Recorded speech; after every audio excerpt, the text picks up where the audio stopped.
Sir உங்களுக்கு class எடுக்கிறதுக்காகலாம் நான் இல்லை. நீங்கள் ஃபைனான்ஸ் எல்லாம் கற்றுக்கிட்டு அதுக்கப்புறம் வந்து வீடியோ கொடுங்க சார்.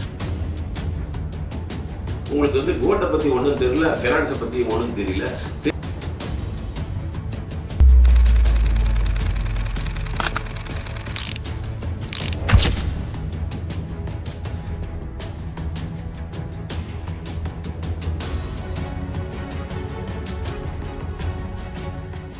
நண்பர்களே, போன வாரம் அந்த கோல்டு காயினை பற்றி ஒரு வீடியோ ரிலீஸ் பண்ணி வாங்காதீங்க, அது நஷ்டம் அப்படின்னு. இதுக்கு ஒரு கலவையான விமர்சனம் இருந்தது. நிறைய பேர் சூப்பர், சில பேர் வந்து ஆஸ் யூஷுவல் சொல்ல மாட்டேன். சில பேர் வந்து இல்லை, நீங்கள் தவறான தகவலை தைரியமாக சொல்கிறீர்கள், எனக்கு நஷ்டமே கிடையாது சொல்லி கணக்கெல்லாம் போட்டுருந்தாரு. ஒருத்தர் வந்துட்டு இது நவீன முறையில் தலையை காலியாக்கிறதுக்கு திட்டம் அப்படின்னு. ஒன்று ரெண்டு பேர் வந்து இது ஃபேக் நியூஸ் சார், இது ஆஃப் பாயில் ஃபேக் அப்படின்ற மாதிரிலாம் சொன்னேன். ஆஃப் பாயில் நாரவே கேடு அப்படின்னு. பரவாயில்ல, சில பேர் அப்படிதான் விமர்சனம் வைப்பாங்க. நான் அவர்கிட்ட கேட்டேன், சார் ஏன் சார் அந்த மாதிரி நீங்கள் சொல்கிறீங்க, எனக்கு வந்து கொஞ்சம் தெளிவாக விளக்குங்க. நான் வந்து ஏன் நஷ்டம் அப்படிங்கிறத விளக்கியிருக்கேன் நான். நீங்கள் எனக்கு சொல்லுங்கள், இந்த மாதிரி ஏன் அப்படின்னு சொன்னீங்கன்னா எனக்கு புரியுற மாதிரி மக்களுக்கும் புரிகிற மாதிரி இருக்கும். அதுக்கு அவர் வந்து என்ன சொன்னாங்கன்னா, சார் உங்களுக்கு கிளாஸ் எடுக்கிறதுக்காகலாம் நான் இல்லை. நீங்கள் ஃபைனான்ஸ் எல்லாம் கற்றுக்கிட்டு அதுக்கப்புறம் வந்து வீடியோ போடுங்க சார். உங்களுக்கு வந்து கோல்டை பற்றி ஒன்றும் தெரியல, ஃபைனான்ஸை பற்றி ஒன்றும் தெரியல, தெரியாமல் நீங்கள் ஏன் சார் வீடியோ போடுறீங்க அப்படின்னா. எனக்கு கொஞ்சம் ஆச்சரியமா இருந்தது. என்னடா இப்படி சொல்றாரு, நம்ம கரெக்டாக தானே போட்டிருக்கோம், ரிசர்ச் பண்ணோம், தெளிவாக இருக்கு, அப்புறம் எங்க தப்பு, ஏன் சில பேருக்கு அது புரியல அப்படிங்கிறத யோசிச்சு பார்த்தேன். யோசிச்சு பார்த்துட்டு தான் எனக்கு வந்து திடீர்னு வந்து ஒரு பெல் மாதிரி அடிச்சது முண்டைக்குள்ள. எங்க இது புரிதல், குறைவான புரிதலுக்கு காரணம் என்னன்னா, நான் சொல்லால் மட்டும் நடந்து கொண்டிருக்கிறேன். அதாவது நான் சொல்லி தான் இருக்கிறேனே தவிர டேட்டா நான் ப்ரொவைட் பண்ணல. நம்பர்ஸ் சொல்லணும்னு வச்சுக்கோங்களேன், ஈஸியாக மற்றவங்களுக்கு புரியும். ஒருத்தர் வந்து ஒருத்தரோட இன்னொருத்தர் அழகா இருக்கிறான்னு இருக்கு, அது ஒப்பீனியன் மாதிரி ஆயிடும். ஆனால் அதையே வந்துட்டு இப்போ அமிதாப் பச்சன் வந்து ஜெயபாதிரியோட உயரம் அதிகமானவர் அப்படின்னு சொல்லியிருக்காங்க. அதில் டிஸ்பியூட்டே கிடையாது. ஏன்னா அது உண்மை, நம்பர்ஸ். அவர் 6 அடி, இவங்க 5 அடி அப்படின்னு வச்சுக்கோங்களேன். இதில் டிஸ்பியூட்டே யாராலும் டிஸ்பியூட் பண்ண முடியாது. அப்போ நான் யோசிச்சேன், சார் டேட்டாவாக நம்ம ரிலீஸ் பண்ணா கரெக்டா ஏன் நஷ்டம், எப்படி நஷ்டம் அப்படிங்கிறது நான் தெளிவா நான் இப்போ அந்த டேட்டாவை நம்ம கொடுக்குறேன். இதுல என்னன்னா, பேசிக்கா வந்துட்டு காயின், கோல்டு காயின் நீங்க ஜுவல்லரியில வாங்குறீங்க, கோல்டு பீஸ் ஆன்லைன்ல வாங்குறீங்க. இதுக்குதான் பேசிக் கம்பேரிசன். தங்கத்தை வாங்குவதில் கோல்டு காயின்ல எவ்வளவு நஷ்டம், கோல்டு பீஸ் வாங்குறது எவ்வளவு லாபம், லாபம்ல எவ்வளவு செலவு குறைவு அப்படின்னு சொல்லுது. அதுல ஒருத்தர் வந்து சொல்லியிருந்தாரு, சார் கோல்டு பீஸ்ல வந்து 6% புரோக்கரேஜ் தெரியுமா அப்படின்னா. எனக்கு தெரிஞ்சு எங்கேயுமே கிடையாது அந்த 6%. அதை தவிர வந்துட்டு எக்ஸ்பென்ஸ் ரேஷியோன்னு ஒரு 2% இருக்கணும். எங்க போய் நிற்கும் தெரியுமா சார் அப்படின்னாரு. எனக்கு தெரிஞ்சு அந்த மாதிரிலாம் எதுவுமே கிடையாது. ஸோ நான் என்ன டிசைட் பண்ணேன்னா, நம்மளே கோல்டு பீஸை வாங்குவோம் ஒரு நாள். நான் அதுதான் பண்ணேன். மார்க்கெட்ல, அதாவது ஆன்லைன்ல ஸ்டாக் எக்ஸ்சேஞ்சில் 5ஆம் தேதி செப்டம்பர் அன்னைக்கு என் பேர்ல, திவாகர் என்ற என் பேரிலே, என்னுடைய அக்கௌண்ட்லே 2 லட்சம் ரூபாய்க்கு நான் கோல்டு பீஸ் வாங்கினேன். Bill, contract note. இப்போ கம்பேர் பண்ணீங்கன்னா உங்களுக்கு தெரிந்துவிடும் கோல்டு காயின்ல நாம எவ்வளவு நஷ்டப்படுறோம், கோல்டு பீஸ். இதுக்கப்புறம் டிஸ்பியூட் யாராவது பண்ணுவாங்களா? அது I leave it to you. இல்லை சார் அப்படியும் நான் வந்து கோல்டு காயின் தான் வாங்குவேன், எனக்கு கோல்டு பீஸ் நம்பிக்கிறேன்னா I leave it you. Because நஷ்டமும் கஷ்டமும் லாபமும் எல்லாமே உங்களுக்கு. இதில் எனக்கு எந்த விதமான சம்பந்தமும் கிடையாது. நீங்க எங்க ஜுவல்லரியில, எந்த ஜுவல்லரியில நீங்க கோல்டு காயின் வாங்குறீங்கன்னு எனக்கு தெரியாது. நாளைக்கு கோல்டு பீஸே வாங்குற மாதிரி சூழல் எந்த ஸ்டாக் எக்ஸ்சேஞ்ச் டீலர் யாருக்கிட்ட ரெஜிஸ்டர் பண்ணி வாங்குவீங்கன்னு எனக்கு தெரியாது. எனக்கும் அதற்கும் எந்த சம்பந்தம் இல்லை. இது என்னுடைய அனுபவத்தில் நான் கற்றுக்கொண்ட பாடம். அந்த பாடத்தை நான் உங்கள் முன்னால் சமர்ப்பிக்கிறேன். அவ்வளவுதான். அதை எடுப்பதும் இருப்பதும் உங்கள் இஷ்டம். ஓகேங்களா? இப்போ லேப்டாப்ல அந்த டீடைல்ஸ் எல்லாம் வந்து நான் வச்சிருக்கேன். அந்த லேப்டாப்ல பார்க்கணுங்களா? நண்பர்களே, இது வந்து நான் கோல்டு பீஸ் 2 லட்சம் ரூபாய்க்கு நான் வாங்கினேன் ஆன்லைன்ல, ஸ்டாக் மார்க்கெட்ல இருந்து நான் வாங்கினேன். ஓகேங்களா? அதே 2 லட்சம் ரூபாய்க்கு ஜுவல்லரியில போய் நான் விசாரிச்சேன். 5-6 ரெப்யூட்டட் ஜுவல்லரியில மறுபடியும் நான் விசாரித்தேன். தவறாக எதுவும் சொல்லக்கூடாது இல்லையா? அதனால கோல்டு பீஸ் என்பது 24 கேரட், அதுதான், அதாவது 10 மில்லிகிராம் இருந்து வாங்கலாம். ஓகேங்களா? நான் என்ன பண்ண, அதே 24 கேரட் கோல்டு காயினை வாங்கினீங்கன்னா எவ்வளவு செலவு ஆகும் என்ன அப்படின்றது நான் பார்த்தேன். அதோட டீட்டெயில்ஸா இப்ப நீங்க ஷீட்ல பாக்குறீங்க. இத பாருங்க, 2 லட்சம் ரூபாய்க்கு நீங்க வாங்கினீங்கன்னா 4% சேதாரம் 24 கேரட் பிஸ்கெட்ல. 22 கேரட்னா 2% தான்.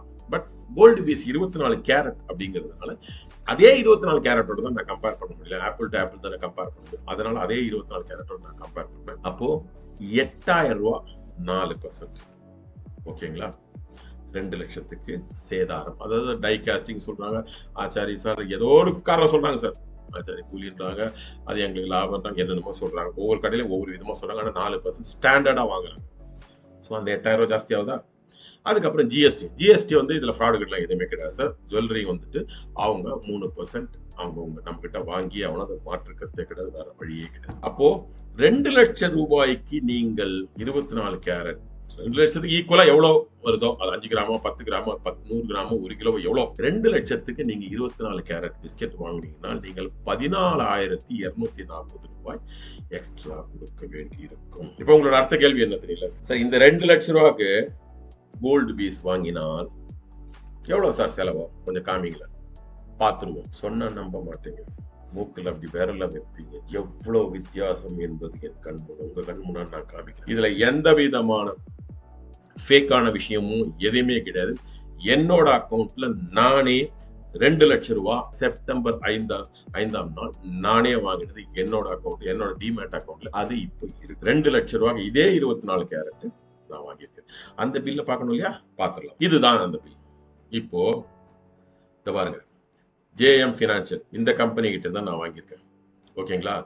தோ TJ திவாகர் பாருங்க, என்னோட பேர்ல இருக்கா, என்னோட பேன் நம்பர் இருக்கு, என்னோட கான்ட்ராக்ட் வந்து பாருங்க 5ஆம் தேதி செப்டம்பர் அன்னைக்கு தான் நான் வாங்கியிருக்கேன். அதோட settlement date 9th of September. அது விட்டுடுங்க. இதுதான் வந்து ரெஃபரன்ஸ். இப்போ JM ஃபினான்ஷியல் பாருங்க, அட்ரஸ் எல்லாம் பார்த்துக்கோங்க, ஃபோன் நம்பர் கூட இருக்கு, நீங்க செக் பண்ண தாராளமா செக் பண்ணிக்கலாம். எந்த வித பேர் பாருங்க என்னோட பேர்ல தான் இருக்கு. ஓகேங்களா? டீடைல்ஸ் எல்லாம் நான் எடுத்து பாருங்க. கோல்டு பீஸ் ஓகேவா? குவான்டிட்டி 2000, அது வந்து இந்த ரேட்டோட இது குவான்டிட்டி பத்தி நீங்க கவலைப்பட வேண்டிய மொத்த வேல்யூ எவ்வளோ? 2,21,000 ரூபாய். ஏன்னா ரவுண்ட் ஃபிகரா என்னால எடுக்க முடியாது. ஏன்னா அந்த 88.78 டிவைட் பண்ணி பார்க்கும்போது இவ்வளவுதான் வாங்க முடியாது ரவுண்ட் ஃபிகர். அதோட தங்கத்தின் விலை 2,21,000 ரூபாய். ஸோ ஈக்குவல் டு 22 lakhsன்னு வச்சுக்கோங்க. ஓகேங்களா? இப்போ பாருங்க 2,21,000 இதோட பில்லோட டீடைல்ஸ் கீழே வருது. இப்போ பாருங்க 2,21,000 ஃபைனல் பில் பாருங்க 2,58,000 ரூபாய். அதாவது 37 ரூபாய் மட்டும்தான் ஜாஸ்தியா இருக்கிறது. நீங்க 24 கேரட் ஜுவல்லரியில வாங்கும்போது எவ்வளவு? 14,240 ரூபாய் அதிகம் கொடுத்தீர்கள். அதே காயின், அதே காயின் கிடையாது, அதே குவான்டிட்டி 2 லட்சம் ரூபாய்க்கு நீங்க அங்க 24 கேரட் எவ்வளவு கிராம், அதே கிராம் இங்க எக்ஸ்ட்ரா எவ்வளவு பே பண்றீங்க? 37 ரூபாய். சார் அதுல ஜிஎஸ்டி இருக்குமா? ஜிஎஸ்டி இருக்கு பாருங்க, 18% ஜிஎஸ்டி. சார் என்ன சார் எனக்கு ஒன்றும் புரியவே இல்லை. அங்க 3% ஜிஎஸ்டியே கிட்டத்தட்ட வந்து 2,000 சில்லற இல்ல 6,000 சில்லற போட்டுங்க. இங்க 18% ஜிஎஸ்டினா ₹1.11. ஏன் இந்த ₹1.11 பாத்தீங்கன்னா, இந்த ₹1.11 வந்து இந்த 2 லட்சத்துக்கு 18% கிடையாது. இந்த 18% போட்டுக்க, இந்த 2 லட்சத்துக்கு கிடையாது. அது இந்த 6.14க்கு பார்த்தீங்கன்னா இது ஏதோ டாக்ஸபிள் வேல்யூ ஆஃப் சப்ளைன்னு ஏதோ போட்டிருக்காங்க பாருங்க. இந்த 6.14ஓட 18% தான் 1.11. அதாவது ₹1.11. எது? 2 லட்சம் ரூபாய்க்கு நீங்க கோல்டு பீஸ் வாங்கினீர்கள் என்றால் உங்களோட ஜிஎஸ்டி ₹1.11. இங்க பாத்தீங்கன்னா 30 ரூபாய் ஏதோ ஒரு ஸ்டாம்ப் டியூட்டி இருக்கு, அது மட்டும் தான் ஜாஸ்தி. மத்ததெல்லாம் துண்டு துண்டா போட்டு நீங்க 2 லட்சம் ரூபாய்க்கு கோல்டு பீஸ் வாங்கினா வெறும் 37 ரூபாய்க்கு மட்டும்தான் அதிகமாக டாக்ஸ் வரி. புரோக்கரேஜ் இதுல புரோக்கரேஜ் கூட கிடையாது. என்னோட ஸ்கீம்ல புரோக்கரேஜ் பெருசா ஒன்றும் கிடையாது. ஸோ புரோக்கரேஜ் இல்லாமலும் நீங்கள் வாங்கலாம். அப்போ எவ்வளவு வித்தியாசம் வருது இல்லையா? சரி, இப்போ இந்த வித்தியாசம் என்னன்னு நம்ம கொஞ்சம் கணக்கு பார்த்துலாமா? அப்போ உங்களுக்கு இன்னும் தெளிவா தெரிஞ்சு இதை நீங்க பார்த்துருப்பீங்க. அதாவது 2 லட்சத்துக்கு வாங்கினா 2,14,000 ரூபாய் நாம கட்டணும். இதே வந்துட்டு நான் முதலே சொன்ன மாதிரி கோல்டு பீஸ் வாங்கினீங்கன்னா 2,58,000 தான் கட்டணும். சார் 2,58,000 ரூபாய் அவ்வளவு. இப்போ இதை கம்பேர் பண்ணும். அதாவது 2 லட்சம் ரூபாய்க்கு வாங்கினீங்கன்னா உங்களுக்கு 2,14,240 ரூபாய் காயின் வாங்கினா பீஸ் வாங்கினா 2,58,000 மட்டுமே. சரி, இப்போ இது விற்கும் போது எப்படி சார்னா, விற்கும் போது இதே காயின் நம்ம 2 லட்சம் அதை 3 லட்சம் ஆயிடுச்சுன்னு வச்சு, நீங்க 3 லட்சம் ரூபாய்க்கு நீங்க விற்கிறீங்களா? விற்கும் போது 2% அவங்க சேதாரம் எதை மட்டும் போகும். ஸோ நம்ம 4% விட்டுருங்க, 2% போடும். ஓகேவா? 6,000 ரூபாய் போச்சா? கம்மி பண்ணுவோம். அந்த மார்க்கெட் விலைக்கு எடுக்க மாட்டோம். மார்க்கெட் விலை எடுக்கணும், அதை நகையா கன்வெர்ட் பண்ணா மட்டும்தான் மார்க்கெட் விலை. அப்போ நகையா கன்வெர்ட் பண்ணீங்கன்னா செய்கூலி சேதாரம்லாம் இருக்கு, அது 10-15% அதை விட்டுருங்க. ஓகேவா? இதை வந்து பியூர் கோல்டு இன்வெஸ்ட்மெண்ட்டுக்காக மட்டும் சொல்லுங்க. அப்போ உங்களுக்கு கையில வரவு வந்து 2,94,000 ரூபாய். இதே பீஸ் நீங்க 3 லட்சத்துக்கு விற்றீங்கன்னா நான் 100 ரூபாய் ரவுண்டா போட்டுருக்கேன். அது 58 ரூபாய் விட்டுருங்க. 100 ரூபாய் ரவுண்ட் அப்படின்னா கம்மியா போச்சு. அது என்ன புரோக்கரேஜ் வரி எல்லாம் போச்சு. 2,99,900 ரூபாய் நம்ம கிட்ட வரும். அதாவது நீங்க 2,14,240 ரூபாய்க்கு வாங்கி நீங்க 2,94,000 ரூபாய்க்கு விற்க முடியும். அதையே நீங்க கோல்டு பீஸ்ல வாங்கினீங்கன்னா 2,58,000 ரூபாய்க்கே நீங்க வாங்க முடியும். அதை நீங்க 2,99,900 ரூபாய்க்கு விற்க முடியும். அப்போ இதுக்கு காயின்ல எவ்வளவு லாபம் வந்திருக்கு இல்லைன்னு நான் சொல்ல மாட்டேன். 79,000 ரூபாய் கிட்டத்தட்ட லாபம். அதையே நீங்க கோல்டு பீஸ்ல வாங்கி அதே பீரியட்ல வச்சிருக்கீங்க 99,000 ரூபாய். ஸோ நஷ்டம் வந்து கிட்டத்தட்ட 20,000 ரூபாய் ஸ்ட்ரெயிட்டா உங்களுக்கு நஷ்டம். அப்போ ஒருத்தர் கேட்பாரு, சார் எனக்கு 79,000 ரூபாய் வந்துச்சா இல்லையா, அப்புறம் எங்க சார் நஷ்டம் நீங்க சொல்றீங்க? இதுல என்ன சார் நஷ்டம்? நான் ஒண்ணு கேட்கிறேன் சார். நீங்க இந்த 3 லட்சம் ரூபாய்க்கு தங்க விற்க போறீங்க. அன்னைக்கு ரேட் வந்து சுமார் 15,000 வச்சு. அவரு சொல்றாரு, சார் 15,000 கிடையாது சார். நீங்க சார் அவங்களுக்கு எல்லாம் 15,000 கொடுக்கல, அது அவங்களுக்கு கிடையாது சார், உங்களுக்கு 14,000 தான் சார் நான் கொடுப்பேன் அப்படின்னா உடனே உங்களுக்கு கேள்வி மனசுல வரும், அது எப்படி சார் 14,000 கொடுப்பீங்க? 15,000 கொடுத்தா அப்ப நான் 1,000 ரூபாய் நஷ்டப்படணுமா? கரெக்ட். அதுதான் இங்கேயும். இங்க நீங்க 2,99,000 விற்காம 2,94,000 விற்கிறதுனால அது நஷ்டம் என்பதை நான் புரிந்து கொள்ள. பணத்தை ஹேண்டில் பண்றது ரொம்ப ரொம்ப முக்கியம். It's very very sensitive. நிறைய பேர் சொல்லுவாங்க, ஓ சேட்டுக்கிட்ட இல்லாத பணம், எல்லா சேட்டுக்கிட்டையும் பணம் வச்சு. சேட்டுக்கிட்ட எப்படி தெரியுமா பணம் இருக்கு? 1 ரூபா கூட கணக்கு பார்ப்பாங்க. 5 ரூபா, 10 பைசா, 20 பைசா, அதை नहीं चलेगा साहब, मेरे को पैसा दे दो बराबर. கரெக்டா வட்டி வாங்குவோம், கரெக்டா அவங்ககிட்ட பணம் இருந்துட்டு. சின்ன சின்ன விஷயம். அந்த மாதிரி 99,000 ரூபாய்க்கு வர வேண்டிய லாபத்தை நீங்கள் 79,000 மட்டும் வாங்கினீர்கள் என்றால் கிட்டத்தட்ட 20,000க்கு மேல உங்களுக்கு நஷ்டமே. அப்ப இந்த 20,000க்கு நாளைக்கு ஏதாவது அவசியம் வரும்போது இந்த 20,000 ரூபாய் ஷார்டேஜா வந்து அந்த கல்யாணத்துக்கு வீட்டுல இருக்காங்க, அந்த 20,000க்கு நீங்க என்ன பண்ணுவீங்க? வெளியில போய் கடன் வாங்க வேண்டியிருக்க, இல்லை நகை அடமானம் வைக்க வேண்டியிருக்குமா இல்லையா? நன்றாக யோசித்து பாருங்கள். இந்த 20,000 சும்மா நீங்க கொடுக்குறீங்க. எதுக்கு இந்த 4% நீங்க சேதாரம்? எதுக்கு 4% சேதாரம்? எதுக்கு இந்த 3% ஜிஎஸ்டி? ஜிஎஸ்டி வந்துட்டு ஒண்ணு இல்ல சார், அது சட்டம்.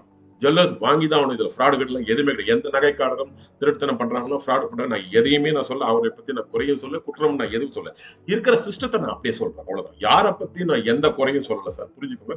அது என்னோட எண்ணமும் கிடையாது, அது என்னோட நோக்கமும் கிடையாது. எனக்கு கரண்ட் இருக்கிற சிஸ்டம் இதுதான். ஜுவல்லரியில் நீங்க வாங்கினீங்கன்னா இதுதான், கோல்டு பீஸ்ல வாங்கினீங்கன்னா இதுதான் அப்படின்னு தெளிவா நான் காமிச்சிட்டு இருக்கேன். நீங்க வந்து ஜுவல்லரியில போயிட்டு 24 கேரட் நீங்க வந்து காயின் வாங்கினாலும், அதே கோல்டு பீஸ் வாங்கினாலும் 1 லட்சம் ரூபாய், அதாவது 1 லட்சம் ரூபாய் வித்தியாசத்தில் நீங்கள் விற்றாலும் கிட்டத்தட்ட 20% வரைக்கும் உங்களுக்கு நஷ்டமே. இதை நீங்க புரிஞ்சுக்கணும். அதுதான் ரொம்ப முக்கியம். ஏன் தெரியல, வாழ்க்கையில ஒவ்வொரு ரூபாவும் பணம். இப்ப நான் இப்ப எப்படி தான் மாதிரி சப்போஸ் நான் சொல்ல, வாழ்க்கையில ஒவ்வொரு தடவையும் ஒவ்வொரு பாடத்தை கத்துக்க, அதுக்கு தகுந்த மாதிரி இம்ப்ரூவ் பண்றதை கையில பண்ணுவது. நீங்க யோசிச்சு பாருங்க, இந்த 20,000 ரூபாய் வந்துட்டு அது போனா போயிட்டு போகுது அப்படின்னு யாராவது சொன்னீங்கன்னா, அந்த பணத்தை நீங்கள் சும்மா 20,000 அப்படி தூக்கி ட்ரெயின்ல போகும்போது ஆத்துல போற மாதிரி போடுவோம். நம்ம கையில 20,000 பணம் இருக்கு சார், ட்ரெயின்ல போயிட்டு இருக்கீங்க, ஆத்துல இருக்கு, அந்த 20,000 அப்படி போடுவோம். முடியுமா நம்மளால? செய்யும். அதை தான் நாம் செய்து கொண்டிருக்கிறோம். அதை புரிந்து கொள்ளுங்கள். இதுல வந்துட்டு அப்கோர்ஸ் விமர்சனம் நிறைய வரலாம். கமெண்ட்ஸ்ல வந்து இல்ல சார் உங்களுக்கு அதெல்லாம் தெரியாது அப்படின்னு. இதுதான் டேட்டா சார், இது கண்ணு முன்னாடி நடக்கிற உண்மை. இதை வந்து நீங்க என்ன சொல்றீங்க, இந்த 4% சேதாரம் 24 கேரட்டுக்கா நீங்க எல்லா ஜுவல்லரியும் செக் பண்ணுங்க. ஜிஎஸ்டி 3% அது செக் பண்ண வேண்டிய அவசியமே கிடையாது. அது சட்டப்படி அதை ஒண்ணும் பண்ணவே. அதே மாதிரி கோல்டு பீஸ் என்னோட அக்கௌண்ட்ல நானே வாங்கினது. இது பில்லியா, அந்த கான்ட்ராக்ட் நோட் வந்து மத்தவங்களுக்கு கிடையாது. அது 10 வருஷத்துக்கு முன்னாடி, 5 வருஷத்துக்கு முன்னாடி, 100 வருஷத்துக்கு முன்னாடியே கிடையாது. 5th செப்டம்பர், இது செப்டம்பர் மாதம், இந்த மாதத்தோட பில்லு தான், இந்த மாதத்தோட அக்கௌண்ட் தான், எல்லாம் இந்த மாதத்தோட. இதுல வந்துட்டு அங்க பண்றது, இங்க இந்த ஃபேக் பண்றது, இதுல கொஞ்சம் இந்த எடுத்துக்கிறீங்க சார், இதை வந்து தேவையில்லாம ஆட் பண்ணிக்கிறேன் சார், இதுல மைனஸ் எதுவுமே கிடையாது. இது பிடிஎஃப். புரிந்து கொள்ளுங்கள். தயவு செஞ்சு கோல்டு பீஸ் வாங்கும். அப்போ உங்களோட கேள்வி வரும் சார், அப்படின்னா என்ன சார் ஒரே கன்ஃபியூஷனா இருக்கு, கோல்டுனா நாங்க என்ன சார் பண்ணுவோம், அதை முதல்ல சொல்லுங்க சார் அப்படின்னு சொல்லி. ரைட், இதே ஷீட்டை இன்னொருத்தர் நான் உங்களுக்கு காமிக்கிறேன். ஏன் தெரியல, அதே தங்கம், அதே தரம், எல்லாமே அதே. நீங்க வந்து 2,14,240 ரூபாய்க்கு வாங்கலாம், 2,58,000 ரூபாய்க்கு வாங்கலாம். அதே தங்கத்தை நீங்கள் 2,94,000 ரூபாய்க்கு விற்கலாம், இல்லை 2,99,900 ரூபாய்க்கு விற்கலாம். எதுல எந்த வேலையில விற்பீங்க, எந்த வேலையில வாங்குவீங்கன்னு நீங்களே தீர்மானம் பண்ணிக்கோங்க. இதோட தெளிவு உங்களுக்கு தேவையா? கோல்டு 2 விதம் சார். ஒன்று நகைக்காக வாங்குறது, இன்வெஸ்ட்மெண்ட்காக வாங்குறது. இல்லை சார் இன்வெஸ்ட்மெண்ட் நான் பண்ணி தான் கரெக்ட், தப்பே கிடையாது. கோல்டு எப்படி தானே வாங்கல, குடும்பத்துக்கு எவ்வளவு தேவைப்படுது அப்படின்னு 25 பவுனா, 30 பவுனா, 40 பவுனா டெஃபினட்டா தேவைன்னா மனைவிக்கு தேவைப்படும், மகளுக்கு தேவைப்படும், வீட்டில் நடக்கிற குடும்ப பல சம்பவத்துக்கு தேவைப்படும், குடும்ப நிகழ்ச்சிக்கு தேவைப்படும், இல்லை இன்னொருத்தர் வீட்டுக்கு நம்ம வந்து ஏதாவது குழந்தைக்கு ஏதாவது பர்த்டே அதை கூட சில நேரத்தில் கொடுக்க வேண்டிய, நம்ம தாய் மாமனார் இருப்போம், இல்லை வேற ஏதாவது உறவினர் நம்ம கொடுக்க வேண்டிய ஒரு சூழல், அதுக்கெல்லாம் கன்சிடர் பண்ணி நகையை வாங்கிக்கோங்க. வேற வழி கிடையாது, அதை வாங்கி தான் ஆகும். நஷ்டம் தான், ஓகே பரவாயில்ல, வேற வழி கிடையாது. அது கூட சிட்டில் தான் வாங்கணும். டைரக்டா போயிட்டு நீங்க வாங்கினீங்கன்னா நஷ்டம். சிட்டில மட்டும்தான் சார் நகையை வாங்கணும், வேற எப்படி வாங்கினாலும் நஷ்டம் சார். ஓகேங்களா? ஒன்று. ரெண்டாவது இன்வெஸ்ட்மெண்ட், தங்கத்துல இன்வெஸ்ட் பண்றோம் சார். ஏன்னா பாருங்க, கடந்த ஒரு 2-3 வருஷத்துல 50% மேல ஏறி போச்சா, நீங்க இன்வெஸ்ட் பண்ண வேண்டாம்னு சொல்றீங்களா? பண்ணுங்க, இந்த இதுல இன்வெஸ்ட் பண்ணாதீங்க. இப்போ 2 லட்சத்தை நீங்க வாங்கிட்டு 2,14,000 ரூபாய் கொடுத்துருக்கீங்கன்னா ஆல்ரெடி 7% அவுட். அப்ப உங்களுக்கு எப்படி லாபம் வரும்? சோ இந்த 7% பிளஸ் இந்த 2% போனா 9%. அதாவது 2 லட்சம் ரூபாய் வாங்கினா 2,18,000 மேல உங்களுக்கு அதோட விலை வரணும். அப்பதான் உங்களுக்கு லாபம். 18,000 சும்மா பிளஸ் ஜிஎஸ்டி போட்டல எங்கேயோ பண்ணீங்க. தேவையாது. நன்றாக யோசித்து ஒரு முடிவெடுங்க. இப்பயும் நான் சொல்றேன் சார், என்னோட அனுபவத்தை நான் உங்களோட பகிர்கிறேன். இதை எடுப்பதும் விடுப்பதும் உங்கள் இஷ்டம். நீங்க சொல்லலாம், நீங்க நிறைய என்ன வேணா சொல்லலாம் சார். ஆனா இதனால லாபம் அடைய போதும் நீங்கள் தான். இல்ல சார், நான் திவாகர் சொன்னதை கேட்க மாட்டேன், ஏன் இஷ்டம். ஒருத்தர் வந்து எனக்கு தெரியும் சார், நான் தான் சார் கரெக்ட் வரைக்கும் அடிச்சு சொன்னாரு. Right, okay, no problem. உங்களுக்கு ரைட்டுன்னா அதில் நஷ்டப்பட போகுது நீங்க தான். எனக்கு ஒரு பைசா கூட இதுல நஷ்டம் கிடையாது, ஒரு பைசா கூட லாபமும் கிடையாது. அதை புரிந்து கொண்டீங்களா? ரைட். இந்த விஷயத்துல உங்களுக்கு வேற ஏதாவது கிளாரிபிகேஷன் வேணும் அப்படின்னா தாராளமா நீங்க வந்து கமெண்ட்ஸ் கால் தருங்க. டெஃபினட்டா சில விமர்சனங்கள்லாம் இருக்கும், அதை நான் எதிர்பார்த்துட்டு தான் நான் இந்த வீடியோ ரிலீஸ் பண்ணேன். இல்ல சார் இதுல கிளாரிபிகேஷன் வேணும், இதுல சின்ன இந்த இதெல்லாம் வந்து கொஞ்சம் கன்ஃபியூஷனா இருக்கு, கமெண்ட்ஸ்ல போடுங்க, நான் டெஃபினட்டா கிளாரிஃபை. ஓகேங்களா? நன்றி, வணக்கம்.